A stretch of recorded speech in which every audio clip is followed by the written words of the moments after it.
थी। तो वो अगला पेज खोलता है तो एक तस्वीर देखता है। उस तस्वीर पर एक पिंजरा बना होता है।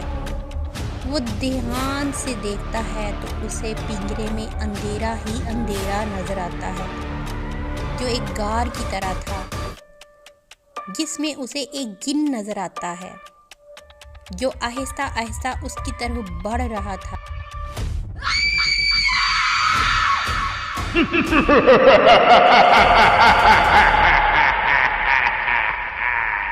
वो उसे किताब में खींच लेता है। अब वो किताब के अंदर पहुंच चुका था। वहां वो बहुत से जिन्नों को देखता है जो कि हड्डियों के ढांचे थे।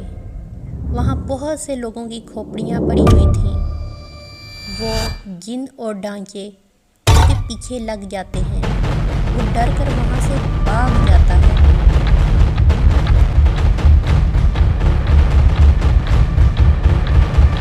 वो उसी जिन के पास पहुँचता है जिसको उसने तस्वीर में देखा था।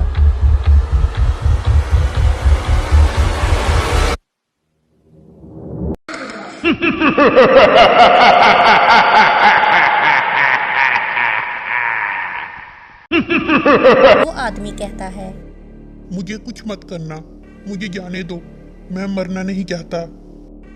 वो जिन उसे कहता है, मैं तुम्हें एक शर्त पर छोड़ूंगा।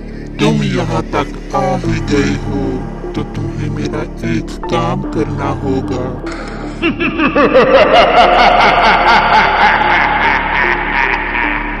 वो कहता है, कैसा काम? कैसा काम मुझे करना होगा? जिन कहता है, मैं तुम्हें एक शर्त पर छोड़ूंगा। सुनो, तुम मुझसे एक वादा करो। तुम मुझे पंडित से अंगूठी और अर्क लाकर दो। अगर तुम ये दो चीजें मुझे लाकर दे देते हो तो मैं तुम्हें अमीर कर दूंगा, तुम्हें माला माल कर दूंगा।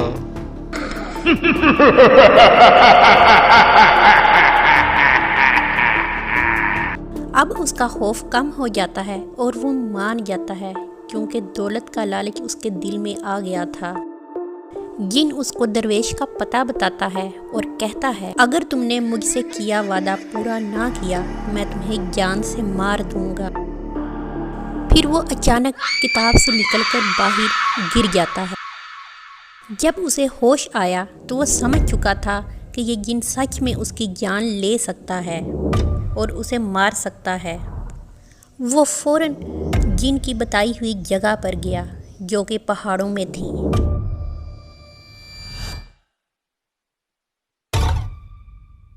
वहाँ उसे पंडित मिला जो कि बहुत अधेड़ उम्र का था।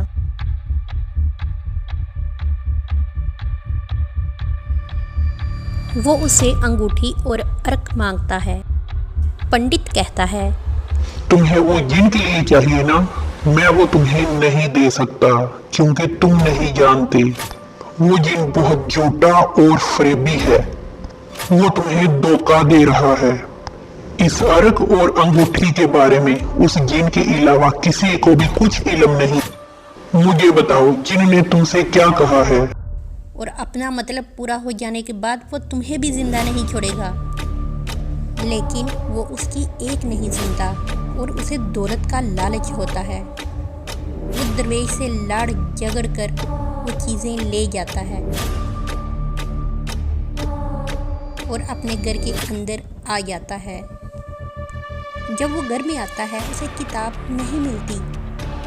वो ऊंची आवाज़ से जिन को पुकार कर कहता है, ऐ जिन, तुम जहाँ भी हो सुन लो, मैं तुम्हारा सामान लेकर आ गया हूँ। जैसे ही उसने ये बात बोली, अचानक कहीं से किताब उड़ती हुई आ जाती है और अपने आप ही खुल जाती है। जिनकी हंसने की आवाज़ आती है।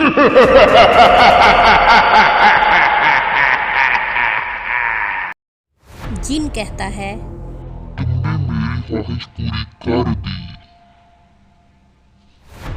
लाओ मुझे दो। तो उसने जिन से डरते हुए अंगूठी और अर्क उसको दे दिया। जिन खुशी से झूमने लगा और कहने लगा, तुम्हें क्या लगता है मैं तुम्हारी ख्वाहिश पूरी कर दूंगा? ये बात सुनकर वो डर गया और घबराते हुए बोला, तुमने मुझसे वादा किया था, अब मैंने तुम्हारी बात मानी है, तो तुम भी मेरी बात मानो और अपना वादा पूरा करो और मुझे माला माल कर दो। अब तुम मुझे अमीर बनाओ।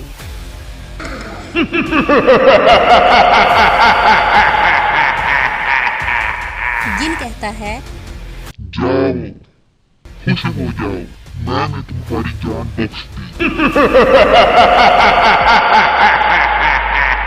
वो कहता है, मुझे अमीर भी बना दिया है।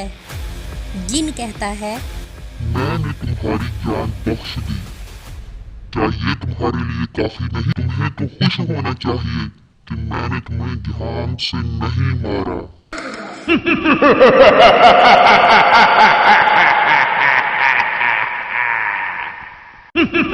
ये कहकर वो अर्क को पी लेता है और अंगूठी को पहन लेता है और खुश होते हुए कहता है, मैं अमर हो गया हूँ, अब कोई मुझे नहीं मार सकता।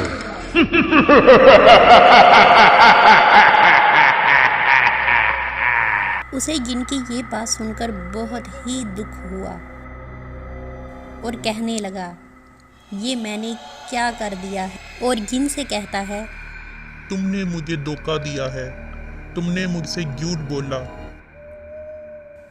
जिन उससे कहता है, तुम्हें पहले सोचना चाहिए था।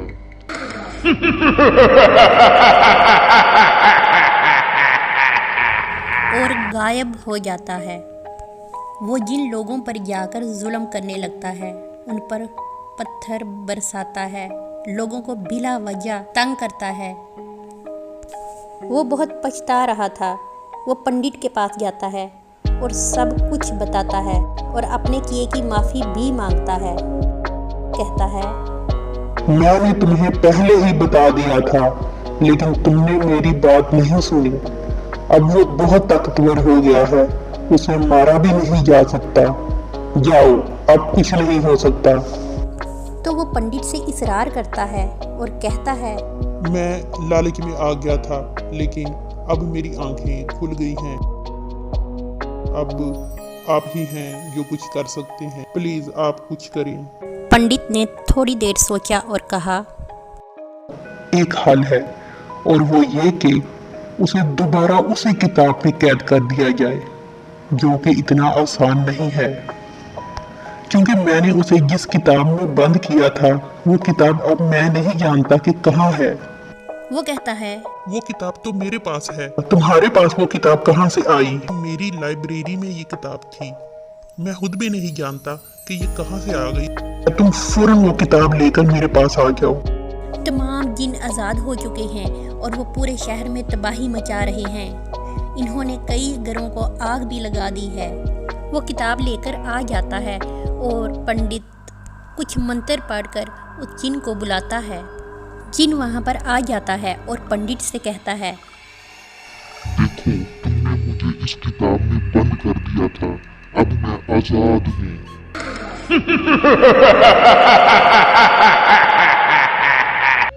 मैंने तुम्हें कब किताब में बंद किया था? मैंने तो तुम्हें एक गार में बंद किया था। तुम भला किस तरह इस किताब में कैद हो सकते हो? तुम तो इतने बड़े और ताकतवर जिन हो, और ये एक छोटी सी और मामूली सी किताब है। जिन को गुस्सा आ जाता है और वो कहता है, तुमने मुझे इसी किताब में बंद किया था, तुमने मुझ पर जुल्म किया। नहीं, मैंने तुम्हें गार में बंद किया था। तुम जैसा ताकतवर जिन तो इस किताब में कैद हो ही नहीं सकता था। भला तुम कैसे इस छोटी सी किताब में कैद हो सकते हो? मैं नहीं मानता। मुझे इस किताब में जाकर दिखाओ तो शायद मैं मान जाऊं। जिन बहुत ताकतवर हो चुका था। वो जानता था कि अब मेरा कोई भी कुछ नहीं बिगाड़ सकता, तो वो किताब के अंदर चला जाता है। जिन एक बार फिर किताब में बंद हो चुका था। वो किताब को फाड़ कर मिट्टी में दबा देता है और बाकी जिन्नों को भी कैद कर लेता है। तमाम लोगों को जिन्नों के शर से निजात मिल जाती है। वो भी अपने घर जाता है और अपनी लाइब्रेरी से ऐसी तमाम किताबें जो उसे मैजिकल हैं उनको निकाल कर बाहर फेंक देता है।